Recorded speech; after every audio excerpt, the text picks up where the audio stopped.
অনেক বেশি পরিশ্রম করতে হয়েছে, অনেক প্ল্যাটফর্মে ঘুরতে হয়েছে। বিশেষ করে উইকে আমি অনেক বেশি ধন্যবাদ জানাচ্ছি এবং অনেক বেশি ধন্যবাদ জানাচ্ছি নাসিমা আক্তার নিশা আপুকে। আসলে আপনারা আমার পাশে ছিলেন বলেই আজকে আমি বলতে সাহস পাচ্ছি যে আমি একজন উদ্যোক্তা। আর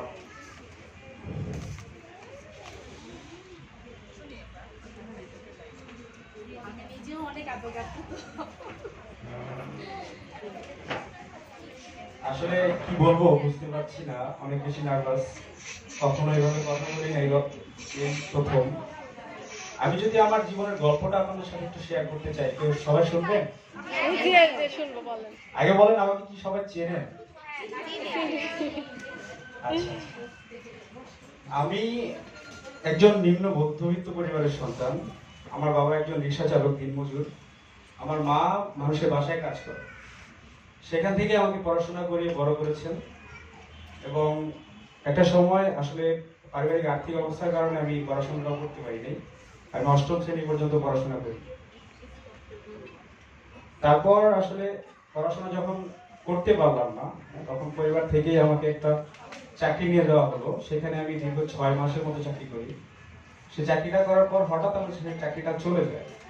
চলে যাওয়ার পর আসলে আমি অনেক জায়গায় চাকরি নেওয়ার সুযোগ খুঁজেছি, কিন্তু কোথাও থেকেও আসলে চাকরি পাচ্ছিলাম না। তারপর আমি চেষ্টা করলাম যে আসলে এই নিম্ন মধ্যবিত্ত পরিবারের আমার বাবা মায়ের ঘরে বসে খেতে খেতে আসলে আমার নিজের বিবেকই সাথ ছিল না যে আমি বসে বসে খাবো।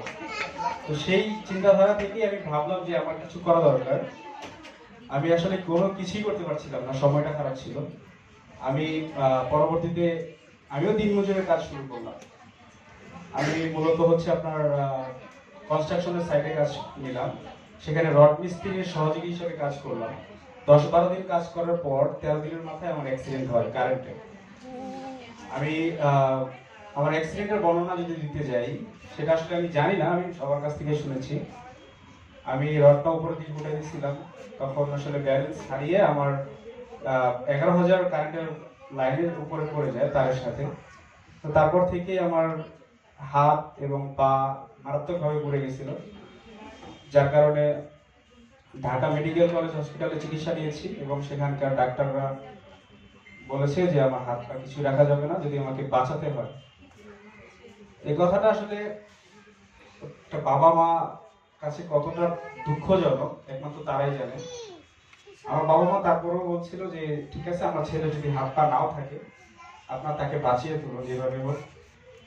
হাত পা দিয়ে কি করবো, আমার ছেলে তো আমাকে মা ডাকতে পারবে, বাবা ডাকতে পারবে। তো যখন আসলে আমি 4 মাস চিকিৎসাধীন ছিলাম সেখানে, আমার যখন প্রথম অপারেশন হইলো, প্রথম অপারেশন আমার 2টা হাত কেটে ফেলছে একসাথে। প্যাথিডিন দিয়ে আমাকে অজ্ঞান করে নিয়েছিল। আমি যখন চোখ খুলে দেখলাম যে আমার হাত নাই, তখন সবচেয়ে বেশি আমার জন্য তেমনটা খারাপ লাগে নাই, আমার বাবা মার জন্যই সবচেয়ে বেশি খারাপ লাগছে। কেননা আমি আমার বাবা মার একমাত্র ছেলে। আমার ছোট 2টা বোন আছে।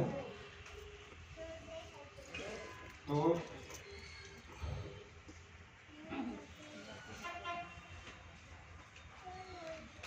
যাই হোক, ওই